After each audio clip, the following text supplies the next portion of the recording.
মারা যাওয়ার পরে সম্পর্ক শেষ। হ্যাঁ, মায়ার ঠান থাকে, মায়া থাকে, থাকে কিনা? জি। এজন্য আমার ভাইয়েরা, মানুষ মারা যাওয়ার পরে 40 দিন পর্যন্ত বাড়ির সঙ্গে ওর রুহের সম্পর্ক পুরাপুরি ভাবে থাকে। 40 দিন পর্যন্ত বাড়ির সঙ্গে সম্পর্কটা পূর্ণভাবে থাকে। এজন্য আমাদের দেশের মধ্যে মানুষ 40 দিনের শিরিনির ব্যবস্থা করে, করে কিনা? হারাম নয়, না জায়েজ নয়, ভালো কাজ। আমার ভাইরা, 40 দিন পর্যন্ত সম্পূর্ণ সম্পর্ক বাড়ির সঙ্গে থাকে। আস্তে আস্তে আস্তে আস্তে সম্পর্কটা আপনার কমতে থাকে।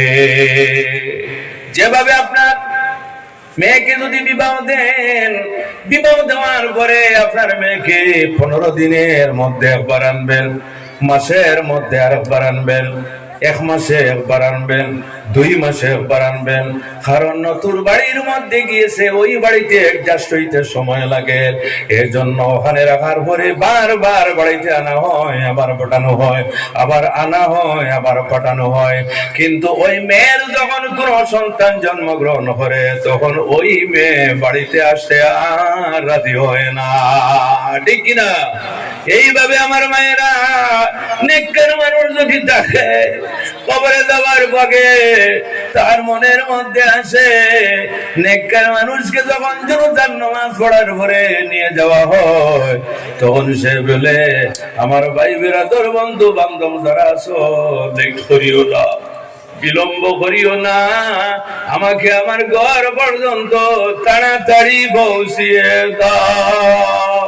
কারণ আমি সেই ঘরের মধ্যে যখন যাইব, সেই ঘরের মধ্যে যাওয়ার পরে আমার মাহবুব মুহাম্মদুর রাসূলুল্লাহর সঙ্গে আমার দেখা হইবে। সুবহানাল্লাহ। কার সঙ্গে দেখা হইবে? এজন্য আমার ভাইয়েরা, মারা যাওয়ার পরে কবরে আপনার ভাই থাকবে না, বন্ধু থাকবে না, আত্মীয় স্বজন খেয়েও থাকবে না। যিনি আপনার কবরে আসবেন, তিনি হলেন মানবতার নবী মুহাম্মদুর রাসূলুল্লাহ সাল্লাল্লাহু আলাইহি ওয়াসাল্লাম। ওদিকে সেই নবীর সঙ্গে সম্পর্ক রাখার প্রয়োজন আছে কিনা? জোরে বলুন। সেই নবীর সঙ্গে মহব্বতের সম্পর্ক রাখার দরকার আছে কিনা? সেই নবীর সঙ্গে সুন্নতের উপর আমল করে সম্পর্ক রাখার জরুরত আছে কিনা? এজন্য আমার ভাইরা, নবী ছাড়া কোন মানুষ মুক্তি পাইতে পারবে না। কবরে খেয়ে আসবে, আপনার নবী আসবেন, খেয়ে আসবে। জি। আপনার ভাইকে যদি বলেন, ভাই সারা জমির জায়গা তোটা ভাইয়া শেষ, আচ্ছা আমি রাজি আছি, তবে একটা আমার কথা, আমি মারা যাওয়ার পরে শুধুমাত্র 1 রাত আমার খবরে থাকবে। রাজি থাকবো? বাবা থাকবেন, মা রাজি হইবেন, পয়লার ভাই রাজি হইবে। আমার মনে হয় এখানের মানুষ কেউ রাজি হয়ে যেতে পারেন। জি, কেউ রাজি হইবে? কেউ রাজি হইবে না। আচ্ছা না, 1 রাত নয়, 1 দিন রাজি হইবে? 1 নম্বর তো আমার দ্বারা সম্ভব নয়, আপনারা মনে করে সাহস করতে পারেন। জি। 1 দিন নয়, অর্ধেক দিন, অর্ধেক দিন নয়, 1 ঘন্টা রাজি আছেন? কে কে রাজি আছেন? হাত উঠাও। ইয়া, অবস্থা খারাপ, কেউ রাজি না। জায়গাটা বড় খাতরার জায়গা না? জি। আমার ভাইরা, আল্লাহর হাবিব বলেন, আল কবরু রাউদাতুম মির রিয়াদিল জান্নাহ ওয়া হুফরাতুম মিন হুফারিন নিরান। কবর কোন মানুষের জন্য জান্নাতের টুকরা হইবে, আবার কোন মানুষের জন্য দুজকের টুকরা হইবে। আল্লাহর কাছে দোয়া করি, আয় আল্লাহ, আপনার নবীজির খাতিরে আমাদের কবর দুজকের টুকরা বানাইও না। সবে বলো আল্লাহুম্মা আমিন। আমি একটা উর্দু কিতাবের মধ্যে দেখলাম,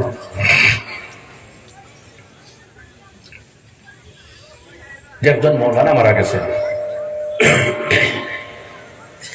সে মারা গেছে মৌলানা, বর্তমান যুগে মৌলানা পুলিশে বড় সমস্যা। জি, আপনারা খারাপ পাইবেন না তো? জি, যারা মৌলানা নয়, অনেক মৌলানার থেকে তারা লেবাস আরো লম্বা, টুপি দাড়ি সব কিছু আছে, কিন্তু পুলিশে হওয়ার ক্ষমতা নেই। আমি কয়েকদিন আগে একটা প্রোগ্রামে গেলাম, আমার নিকটে ছিলেন একজন জেনারেল মানুষ, মৌলানা নয়, দেখতে মৌলানা লাগে। আমার ওয়াজ শেষ করে আমি বললাম, আমার ঘরে এই মৌলানা কিছু ওয়াজ করবেন? উনি জিনি জিনি আমি মৌলানা নয়। তাহলে বুঝলাম মৌলানা মারা গেলে, মারা যাওয়ার পরে কোন কারণে কবরে একটা জিনিস রয়ে গিয়েছিল। আমরা কবর খনন করতে কি কি জিনিস নেই? কোদাল, শাবল না গেন্তি, শাবল, তারপরে টুকুরি, তারপরে কোদাল। এইভাবে আমরা বিভিন্ন জিনিস নেই, নেই কিনা? আর সব জিনিস ফিরিয়ে আনি, একটা ফিরিয়ে আনি না। টুকরি, এটা কিন্তু যে মুর্দা আছে তার বুকুর উপরে রাখিস বাবা, যদি সম্ভব হয় রাত্রে উঠিয়া মাটি বলবো। জি, সব পরিষ্কার করে বাড়ির মধ্যে নিয়ে আসবে, কিন্তু টুকরিটা রেখে আসুন। কি প্রয়োজন টুকরি রাখার? সেটা দিয়েও আপনি খাস করতে পারবেন, কোনো অসুবিধা নেই। পরিষ্কার করে খাসের মধ্যে লাগাও, কোনো অসুবিধা নেই। কোন একটা জিনিস মৌলানা সাহেবের খবরে রয়ে গিয়েছিল, মানুষ আসলো, আসার পরে বললো না, খবরটাকে সেই জিনিসটা বার করতে লাগবে। এই যে আমরা বলি যে খবরের বাস দেই, এটাকে কি বলা হয় আপনাদের এখানে? জি, করার সরানির পরে দেখা গেল লা হাওলা ওয়ালা কুওয়াতা ইল্লা বিল্লাহ, এই খবরে মৌলানা নাই, এই খবরে তো একজন খ্রিস্টান বেরো। আল্লাহু আকবার বলবেন না? দফন করা হলো মৌলানা, কিন্তু পাওয়া গেল খ্রিস্টান নারী। মানুষ আরে তাহলে মৌলানা হই, তাহলে মৌলানা হই। আর এক কোথা থেকে আসলো? সমাজের মানুষ খবর নিতে লাগলো। ওই মেয়েটা খার বাবাকে তার পরিচয় নিয়ে ওই মেয়েটার বাড়ির মধ্যে গেলেন। যাওয়ার পরে বললেন, হে অমুক, তোমার মেয়েটি কি মারা গিয়েছে? বলে, হ্যাঁ, আমার মেয়েটি মারা গিয়েছে। তাহলে আপনি যদি অনুমতি দেন, যদি আপনি খারাপ পান না, আপনার অনুমতির প্রয়োজন আছে। যদি আপনি অনুমতি দেন, তাহলে আপনার মেয়েটার কবরটা আমরা খনন করে দেখতে লাগবো। মেয়েটা কিন্তু খ্রিস্টান। কি ছিল? খ্রিস্টান মানুষ মারা যাইতে সময় বক্সের ভিতরে ঢুকাইয়া দখল করে, করে কিনা? সোনা দিবে, রূপা দিবে, সমৃদ্ধ হইতে মদর বোতল একটা দিবে। দুনিয়াতে সোনা রূপার মাধ্যমে ঘুরছিল, ও সেখানে যাবার পরে সোনা রূপার মাধ্যমে যেন খুঁজতে হয়। মেয়েটির খবর যখন খনন করা হলো, বক্স যখন খোলা হলো, খোলার পরে দুনিয়ার মানুষ আর এই বক্সের ভিতরে দেখা যায় মৌলানার লাশ। আর লাশ, মৌলানার লাশ। মানুষ আরো মৌলানার বাড়িতে গেলেন। যাওয়ার পরে মৌলানার বিবির সঙ্গে মানুষের যোগাযোগ হইল। জিজ্ঞাসা করলেন, তোমার স্বামীর কি অভ্যাস ছিল? শরীয়তের কোন বিধানের উপর তোমার স্বামীর কি ডাউট ছিল? তখন স্ত্রী বলতেছেন, আমার স্বামীর মধ্যে একটা দোষ ছিল। এই দোষটা হলো, আমার ভাইরা, এক পর্যায়ে যদি শরীর যদি খারাপ হয়ে যায়, তাহলে গোসল করা ফরজ। গোসল করা কি? একটু জোরে আওয়াজ দেন। গোসল করা ফরজ। আর তো বুঝিয়া বাঙ্গাইয়া বলবার তো কোনো দরকার নাই। জি, কোন এক পর্যায়ে শরীর খারাপ হয়ে গেলে নারী পুরুষের উপর গোসল করা বাধ্যতামূলক। কিন্তু ওই মৌলানা বলতেন, হায় রে, ইসলামের এই বিধানটা কিন্তু আমার ভালো লাগে না।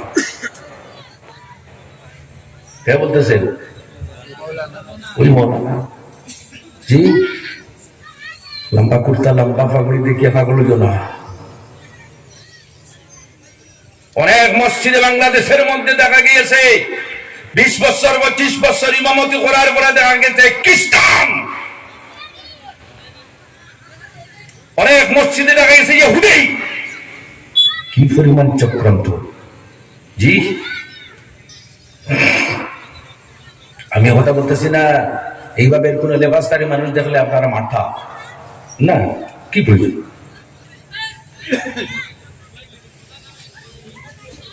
ওই মেয়ে লোকের বাবার সঙ্গে এই মৌলানার স্ত্রীর সঙ্গে যখন যোগাযোগ করা হলো, স্ত্রীর উত্তর ছিল, আমার স্বামীর মধ্যে একটা দোষ ছিল। ইসলামের এই যে বিধান যে গোসল ফরজ হয়ে গেলে গোসল করাই বাধ্যতামূলক, কিন্তু আমার স্বামী বলতে নাই রে, গোসল ফরজ যেটা আছে এটা যদি না হইতো তাহলে কতই না সুবিধা হইতো। নাউজুবিল্লাহি মিন যালিক। জি, একটা ডাউট ছিল। জি, ইসলামের বিধান পছন্দ করলেন না, ঠিক কিনা আমার ভাইরা? তাতে বোঝা গেল কি ইসলামের বিধান পছন্দ নয়। জোরে বলেন, ইসলামের বিধান পছন্দ নয় কার কাছে? ওই লেবাসদারি মৌলানার কাছে। আবার যাওয়া হলো সেই মেয়ে লোকটির বাড়ির মধ্যে।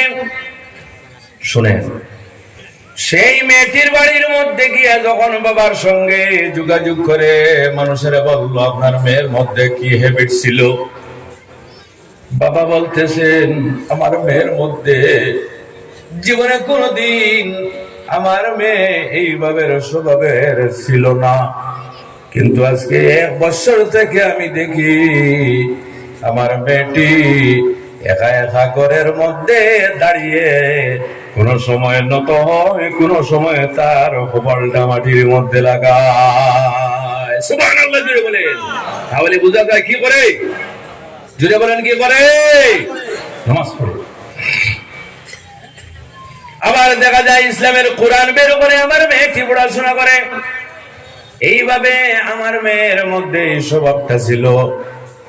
তখন মানুষ বুঝতে পারলো মেয়েটির যে স্বভাব, এই স্বভাবে বোঝা যায় এই মেয়েটি দীর্ঘ হয়ে 1 বছর আগে আল্লাহর হাবিব সাল্লাল্লাহু আলাইহি ওয়াসাল্লামের কলিমা লা ইলাহা ইল্লাল্লাহু মুহাম্মাদুর রাসূলুল্লাহ পড়ে মুসলমান হয়ে গিয়েছিল। সুবহানাল্লাহ। জোরে জোরে পড়ুন, আল্লাহুম্মা সাল্লি আলা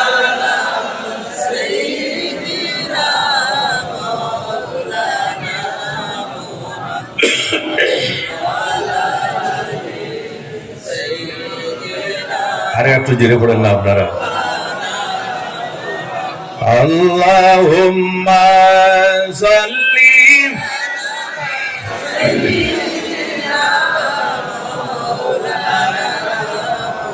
ওয়া আলা আলি সাইয়্যিদিনা। দুইজনের মধ্যে 2 ধরনের স্বভাব, ঠিক কিনা? মনে আছে তো আপনাদের? মৌলানাকে দফন করা হলো মুসলমানের কবরস্থানে, আর ওই খ্রিস্টান মেয়েটিকে তাদের প্রথা অনুযায়ী খ্রিস্টান কবরে দফন করা হলো। কিন্তু আল্লাহ সুবহানাহু ওয়া তাআলা পছন্দ করলেন না।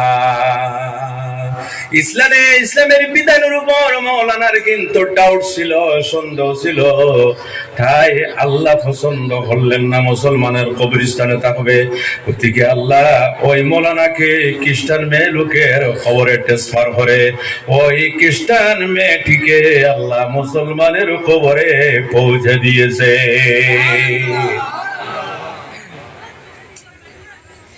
এজন্য আমার ভাইয়েরা, আকীদা ঠিক রাখতে লাগবে। কোনটা? একটু জোরে আওয়াজ দেন, কোনটা? আকীদা যদি আপনার ঠিক থাকে না, নবীর প্রতি যদি আপনার আকীদা যদি ঠিক থাকে না, তাহলে না আপনার আমল কবুল হবে, না কোন ধরনের ইবাদত বندگی কবুল হবে। ওদিকে আমরা আহলে সুন্নাতুল জামাতের যারা আমরা বেশিরভাগ আকীদা নিয়ে একটু আলোচনা করি, ঠিক কিনা? একটু যদি আওয়াজ দেন ঠিক কিনা? তাহলে বলতেছিলাম কোনটা? কাক। কাকের মধ্যে কি দোষ? লোভ বেশি। কোথেকে আল্লাহ বলেন কাক জবাই করে এইটা মনে মনে ভাবিও যে আল্লাহ এই যে লোভ যেটা আছে, হিরস যেটা আছে সেটাকেও জবাই করে ফেললাম। সুবহানাল্লাহ। আর একটা বাকি রয়ে গেছে নাম, আলহামদুলিল্লাহ মনে আছে, যে কবুতরের মধ্যে একটা দোষ বেশ খায়। জি, বেশ খাওয়ার অভ্যাস আছে না? আল্লাহু আকবার। এত বেশি খায় আর এত বেশি বিটে। জি, পালা পাওয়া যায় না, কিন্তু খাওয়ার অভ্যাসটা খুব বেশি। আমার ভাইয়েরা, এই যে বেশি খাওয়ার অভ্যাসটা আমাদের কিছু মানুষ আছে তাদের মধ্যেও থাকতে পারে, আমি দোষ হিসাবে বলতেছি না। পরিশ্রমী মানুষ যদি হয় তাহলে খাইতে লাগবে, আর পরিশ্রমী মানুষ যারা যদি বেশি খায় তাহলে এমন ধরনের রোগে আক্রান্ত হইবে সারা জীবন মেডিসিনের উপর নির্ভর থাকতে লাগবে। এর নাম ডায়াবেটিস। কিনা? এই ডাক্তার কাছে যদি যান তাহলে ডাক্তার বলবে সকালে এক বাটি, দুপুরে এক বাটি, বিকালে এক বাটি, 3টার সময় এক বাটি, 6টার সময় এক বাটি। আমি একজনকে বললাম এক কাজ করি, বাটি বাটি তুমি কোথায় পাবে? তুমি বাতের হান্ডি একসঙ্গে লইয়া বলি। জি, তোমার দরকার হাইলাকান্দিতে আসার, তাহলে বাটি, এই বাতের বাটি কই পাইবে? হান্ডি বেগের মধ্যে লইয়া যাই। এজন্য আমার ভাইয়েরা সারাংশ বলতেছি, বেশি খাইলে কম খাইবেন, কম খাইলে বেশি খাইবেন। দুনিয়াতে যদি বিনা প্রয়োজনে বেশি খান তাহলে আল্লাহ এমন একটা বাধা সৃষ্টি করবে, জবান বন্ধ হয়ে যাবে, যেটার নাম বর্তমানে আছে কিনা? আল্লাহ বলেন, হে ইব্রাহিম, তুমি কবুতর ধরে পোষ বানাও এবং জবাই করে তুমি বেশি খাওয়ার অভ্যাসটা তুমি শেষ করো। এজন্য আমার ভাইয়েরা, খাওয়ার নিয়ম আছে, সুন্নতি নিয়ম আছে। আমাদের যে খাদ্য থলি যেটা আছে, এই থলিটাকে 3 ভাগ করে, এক ভাগ খাদ্যের, আর এক ভাগটা হলো পানির, আর এক ভাগটা হলো শ্বাস প্রশ্বাসের জন্য। কিন্তু যদি কেউ ট্যাঙ্কিতে একেবারে হানি দিয়ে ফুল করে, জি, বেশ খাইলে আপনারা দেখবেন শ্বাস নিতে অসুবিধা হয় কিনা? ট্যাঙ্কি ফুল, যার জন্য শ্বাস নিতে অসুবিধা হয়। যাই হোক আমার ভাইয়েরা, আস্তে আস্তে আমারও টাইম শেষ। আজকে কিন্তু বেশ লম্বা সময় কিন্তু আমাকে দেওয়া হয়েছে। আমি কিন্তু এখন 1.5 ঘন্টার বেশি করি না, কিন্তু আজকে ভালো লাগছে আপনারা যে একেবারে জমিয়ে আছেন এবং ওয়াজ শুনতেছেন। আল্লাহ সুবহানাহু ওয়া তাআলা আপনাদের বসা শোনা সমস্ত কবুল করুক। সবাই বলুন আল্লাহুম্মা আমিন। জবাই করে সামনের পাহাড় যেগুলি আছে মাথা নিজের কাছে রাখিয়া তাদের দেহের ঘুষগুলি পাহাড়ের চতুর্দিকে ছিটাইয়া দিয়া বাড়ির মধ্যে আসলেন। আসার পরে ডাক দিলেন, প্রথমে ময়ূর আসো। সঙ্গে সঙ্গে ময়ূরের ঘুষগুলি উড়ে উড়ে এসে যে ঘুষ যেখানে লাগার, যে হাড্ডি যেখানে লাগার, সেই জায়গায় স্থাপন হয়ে দেখা গেল হযরত ইব্রাহিম খলিলুল্লাহর সম্মুখে ময়ূর জীবিত হয়ে দাঁড়িয়ে আছে। সুবহানাল্লাহ। এইভাবে 4টা যে পাখি, প্রত্যেকটাকে যখন ডাক দিলেন, এইভাবে আল্লাহর কুদরতে সব পাখি উড়িয়ে উড়িয়ে নয়, দৌড়ে দৌড়ে এসে হাজির হয়ে আবার জীবিত হয়ে গেল। আমার ভাইয়েরা, হযরত ইব্রাহিম আলাইহিস সালামকে আল্লাহ দেখিয়ে দিলেন যে মারা যাওয়ার পরে পুনর্জীবন করার ক্ষমতা কার আছে? এটা যদি আওয়াজ দেন, কার আছে? আল্লাহ সুবহানাহু ওয়া তাআলা বলেন, ওয়া আন্নাল্লাহা আজিজুন হাকীম। হে ইব্রাহিম, তুমি জেনে রাখিও আমি পরাক্রমশালী, আমার মতো ক্ষমতা পৃথিবীর কোনো মাখলুকের নাই। হাকীম, আমি হিকমতওয়ালা, আমি সর্বজ্ঞাতা। আল্লাহ সুবহানাহু ওয়া তাআলা আমাদের প্রত্যেককে যে আলোচনা করা হয়েছিল সেই আলোচনার মধ্যে যদি আপনাদের এই আমল করার যদি যোগ্য হয় আমি নগণ্যের, তাহলে প্রত্যেককে আলোচনা করা, এই আলোচনার উপর আমল করার তৌফিক দান করুক। সব বলেন আল্লাহুম্মা আমিন। আমার হুজুরগণ, আমার একটা অভ্যাস, আমি কিন্তু আমার ওয়াজ শেষ করে নবীজির মিলাদ শরীফ পড়িয়া, জি আমার একটা অভ্যাস, নবীজির মিলাদ শরীফ পড়িয়া ওয়াজটা শেষ করি। তাই আপনারা সবাই সম্মানের সাথে দাঁড়ান আর আল্লাহর হাবিবের শানে জোরে সুরে আমরা মিলাদ শরীফ পড়ি। ইয়া নবী সালাম আলাইকা ইয়া রাসূল সালাম আলাইকা ইয়া হাবিব সালাম আলাইকা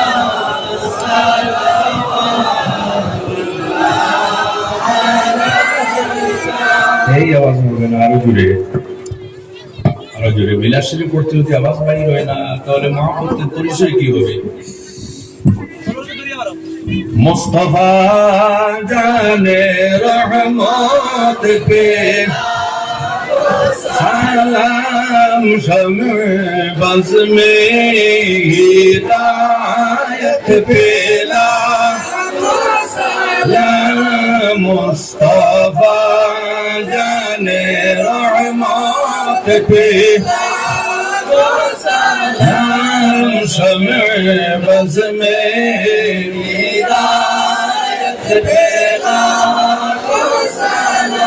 मीठा मीठा है मेरे मोहम्मद का नाम, उस नाम बाबरकत पे लाखों सलाम। मुस्तफा जाने रहमत पे लाखों सलाम, शमे बज़ में हिदायत पे लाखों सलाम। जिस सुहानी घड़ी चमका तैबा का चाँद, उस रंग में बाबरकत पे लाखों सलाम। मुस्तफा जाने रहमत पे लाखों सलाम, शमए बज़ में हिदायत पे लाखों सलाम। वो हमारे नबी हम उनके उम्मती, उम्मती तेरी किस्मत पे लाखों सलाम। मुस्तफा जाने रहमत पे लाखों सलाम, शमे बज़ में हिदायत पे लाखों सलाम। शहर यारे ताजेदारे हरम नौबहारे शफाअत पे लाखों सलाम। मुस्तफा जाने रहमत पे लाखों सलाम, शमे बज़ में हिदायत पे लाखों सलाम। अल्लाह अल्लाह वो बजा पनी के पवस, खुदा भाती सूरत पे लाखों सलाम। मुस्तफा जाने रहमत पे लाखों सलाम, शमे बज़ में हिदायत पे लाखों सलाम। डाल दी कल्ब में अज़मते मुस्तफा सय्यदी आला हज़रत पे लाखों सलाम। मुस्तफा जाने रहमत पे लाखों सलाम, शमे बज़ में हिदायत पे लाखों सलाम। शम्अ बज़ में लाखों सलाम शम्अ बज़ में या नबी सलाम या रसूल सलाम या हबीब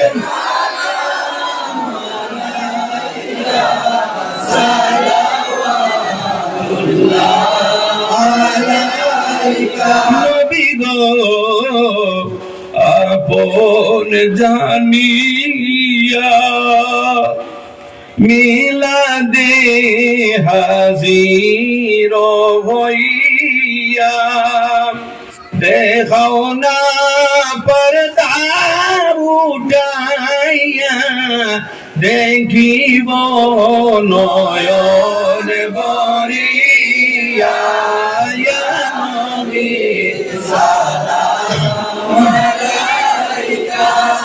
Ya Rasul salam alaika ya Habib salam alaika salawatullah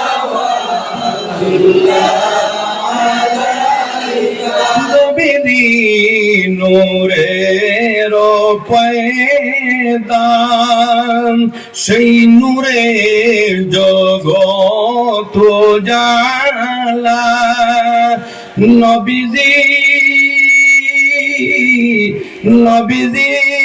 কাবার কাবা আশিকদের গলার মালা ইয়া নবী সালাম আলাইকা ইয়া রাসূল সালাম আলাইকা ইয়া হাবিব সালাম আলাইকা সালাওয়াতুল্লাহ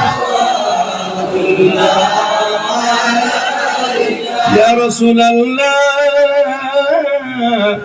ওয়া ইয়া হাবিবাল্লাহ মরণের ফটি সময়ে তাকিও আমার শিয়রে ফরাইও কলিমা আমারে দেখিব মায়ার নজরে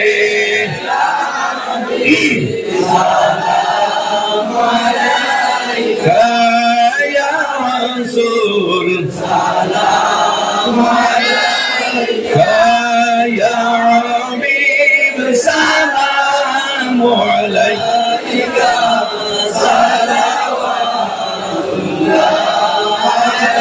আলাইকা ইয়া রাব্বি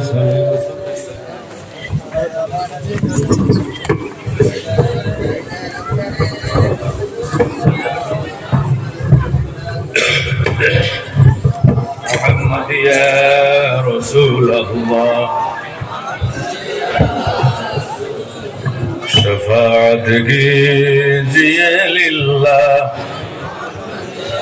আপনারা ধরে পড়ুন محمد يا رسول الله شفاعتك جي لله أستغفر الله إن الله غفور رحيم أستغفر الله إن الله غفور رحيم لا حول ولا بالله العلي العظيم من الحمد لله رب العالمين ربنا ظلمنا أنفسنا وإن لم تغفر لنا وترحمنا لنكونن من الخاسرين أرحم الراحمين আয় আল্লাহ এই এলাকার যুবক সমাজ মুরব্বীগণের সাহায্যার্থে প্রত্যেকের সাহায্যে এবং সহযোগিতায় এই জায়গার মধ্যে তিনি মাহফিলের আয়োজন করলো আয় আল্লাহ এই মাহফিলের জন্য যারা সাহায্য সহযোগিতার হাত বাড়িয়ে দিল, আয় আল্লাহ যারা টাকা পড়ে দিয়ে সাহায্য সহযোগিতা করলো, পরামর্শ দিয়ে সাহায্য সহযোগিতা করলো, দৌড়া দৌড়ি করিয়া সাহায্য সহযোগিতা করলো, খাস করিয়া সাহায্য সহযোগিতা করলো, পরামর্শ দিয়ে সাহায্য সহযোগিতা করলো, আয় আল্লাহ যে যে ধরনের সাহায্য সহযোগিতা করেছেন আয় আল্লাহ আপনার কুদরতি হাতের মধ্যে আপনি গ্রহণ করিলাম রব্বুল আলামিন। আয় আল্লাহ আমি নগণ্য আপনার বান্দাগণের সম্মুখে যে বিষয় নিয়ে আলোচনা করলাম, আয় আল্লাহ যদি কোনো ভুল ত্রুটি হয় তাহলে সংশোধন করে আপনার দরবারে আলিয়া কবুল ফরমাও। আয় আল্লাহ আপনার বান্দাগণ মনোযোগের সাথে শুনেছেন, আয় আল্লাহ আমার বর্ণনা করা এবং আপনার বান্দাগণের শোনা কবুল ফরমাও। আয় আল্লাহ আমাদের প্রত্যেককে এর উপর আমল করার তৌফিক দান করো আয় আল্লাহ রব্বুল আলামিন। আয় আল্লাহ যা কিছু আলোচনা করা হইল আয় আল্লাহ আপনার বান্দাগণ অত্যন্ত মনোযোগের সাথে শুনেছেন, আয় আল্লাহ নিশ্চয় আপনি মওলা সব দান করবে। সর্বপ্রথমে আকা নামদার হুজুর পুরনুর সাল্লাল্লাহু আলাইহি সাল্লামের খিদমতে আলী উনার শান মোতাবেক পৌঁছিয়ে দাও। আয় আল্লাহ আপনার হাবিবের খাতির হযরত আদম আলাইহিস সালাম থেকে আজ পর্যন্ত যত মুমিন মুমিনাত খবরবাসী হয়েছেন তাদের আর ওয়াজিবের উপর সবটুকু পৌঁছিয়ে দাও। আয় আল্লাহ এই অঞ্চলের যত মুর্দিগান কবরবাসী হয়ে গেছেন, বিশেষ করে যাদের মা এবং বাবা দুনিয়ায় ছাড়িয়া কবরের বাসিন্দা হয়ে গেছেন, আয় আল্লাহ অন্ধকার কবরে কি অবস্থায় আছেন আমরা তো নয়নে দেখতেছি না। আয় আল্লাহ, আয় আল্লাহ আমাদের মা বাবার খবরটাকে জান্নাতের টুকরা বানিয়ে দাও। আয় আল্লাহ কবর থেকে আসার পর্যন্ত যত মুসিবতের ঘাট আছে আসান করে দাও। আয় আল্লাহ সন্তানাদের লালন পালনের ক্ষেত্রে অনেক ধরনের আয় আল্লাহ ত্যাগ স্বীকার করেছেন। আয় আল্লাহ কোন সময় নামাজ পর্যন্ত পড়তে পারেন নাই, আয় আল্লাহ কোরআন শরীফ তিলাওয়াত করতে পারেন নাই, মসজিদে যেতে পারেন নাই। আয় আল্লাহ সন্তানের লালনের ক্ষেত্রে যে ভুল ত্রুটি হয়েছে আয় আল্লাহ আপনার দয়া গুণে ক্ষমা করে তাদের কবর আপনি জান্নাতের টুকরা বানিয়ে দাও। আয় আল্লাহ রাহমুর রাহিমিন, আমরা যারা দুনিয়াতে আছি আজ পর্যন্ত যা কিছু ভুল ত্রুটি করছি আপনার দরবারে ক্ষমা চাই আর মাফ করিয়ে দাও। আয় আল্লাহ আমাদের মুখের দিকে চাইলে আপনি ক্ষমা করবে না, উম্মতের কান্ডারে দয়াল নবীজির চেহারা মোবারকের দিকে যদি চেয়ে নাও তাহলে আপনি নিশ্চয় মাফ করে দেবেন। আয় আল্লাহ, আয় আল্লাহ দয়াল নবীজির চেহারা মোবারকের খাতিরে আমাদের জীবনের সমস্ত গুনাহগুলি মাফ করে দাও। বাদ বাকি যে জীবন রয়েছে নেক আমলের মাধ্যমে আলোকিত করার ক্ষমতা দিয়ে দাও। আয় আল্লাহ যত যুবক সমাজ আছে আয় আল্লাহ তাদের অন্তরের মধ্যে আপনার এবং আপনার হাবিবের মহব্বতটা আপনি ঢুকাইয়া দাও। আয় আল্লাহ বিভিন্ন ভ্রান্ত মতবাদটাকে যাতে যারা বাঁচতে পারে এইভাবে বাবের মন মানসিকতা আপনি মনে হয় দান করিও। আয় আল্লাহ আমাদের দোয়ার সঙ্গে অনেক মা বোনেরা হাত উঠিয়েছেন, আয় আল্লাহ তাদেরকে মাফ করে দাও। বিশেষ করে যত মেয়েরা উপযুক্ত হয়ে বাড়ির মধ্যে বসে আছেন, মা বাবার চিন্তা কিভাবে মেয়েটিকে বিবাহ দিব, আয় আল্লাহ যারা উপযুক্ত হয়ে আছেন তাদের জন্য উপযুক্ত করে ব্যবস্থাটা করে দেয়। আয় আল্লাহ, আয় আল্লাহ যারা পড়াশোনার মধ্যে আছেন বিবেক বুদ্ধি জ্ঞান দিয়ে দাও, বড় বড় জ্ঞানী বানাও গুণী বানাও, কিন্তু ইমানের দামন থেকে কোনো সময় সরাইও না। আয় আল্লাহ আমাদের মুরব্বী যারা আছেন তাদের হায়াতের মধ্যে বরকত দিয়ে দাও। আয় আল্লাহ যারা ব্যবসা বাণিজ্য আছেন ওখানে বরকত দান করো। আয় আল্লাহ যারা চাকরিজীবী আছেন সমস্যা দূর করে ভালো তরফি নসিব করো। আয় আল্লাহ যারা পড়াশোনা করে বেকার তাদের বেকারত্ব দূর করে হালাল কর্মসংস্থানের ব্যবস্থাটা করে দাও। আয় আল্লাহ, আয় আল্লাহ একদিন দুনিয়া ছেড়ে আমাদের যাইতে লাগবে, যাওয়ার সময় যে পরীক্ষা সেই পরীক্ষার মধ্যে আমাদের ইমানের নৌকাটা ডুবাইও না।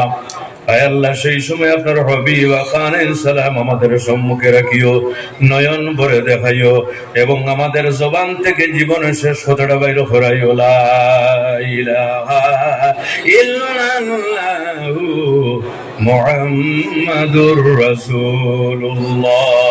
সুবহান রাব্বিকা রাব্বিল ইজ্জাতি আম্মা ইয়াসিফুন ওয়া সালামুন আলাল মুরসালিন ওয়া আলহামদুলিল্লাহি রাব্বিল আলামিন।